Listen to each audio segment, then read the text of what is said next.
किसी ने कहा, एक गृहिणी क्या लिखेगी कविता भला।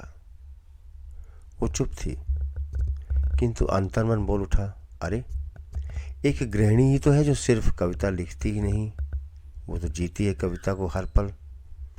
और तुम उसके समर्पण, त्याग, सहनशीलता व मौन रहकर पीड़ा को सहने की कला, उसकी ममता और रात रात भर जागकर बच्चों को लोरी सुनाने पर, उसकी झुकी झुकी पलकों पर, लरसते अधरों पर, खनकती चूड़ी और छनकती पायल पर उकेरते हो अपनी कविता, और तो और उसके बिखरते अस्तित्व पर भी लिखकर कविता बटोरते हो वाहवाही।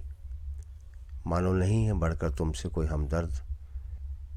चेहरे पर बिखरे उसके काले घने आज़ाद केशों को बताते हो बादलों के बीच छुपा चांद, बताकर करते हो शायरी में शामिल अपनी उसके विरह को, उसके सौंदर्य को, चंचलता को। बनाते हो केंद्र बिंदु अपनी कविता का, और फिर कहते हो एक गृहिणी क्या लिखेगी कविता। किंतु तुम नहीं जानते, एक गृहिणी पतीले में खदबदाती दाल में भी ढूंढ लेती है कविता, कढ़ाई में लगते छोंक की सुगंध में भी रच देती है कविता, अपने भावों को अक्सर रखकर भूल जाती है कपड़ों की तह के बीच, आटा गूंथते उसकी थपक को भी गुनगुनाकर खुश हो लेती है।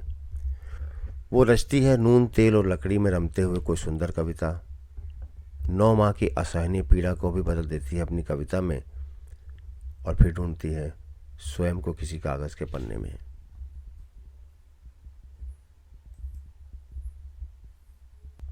किसी ने कहा, एक गृहिणी क्या लिखेगी कविता भला।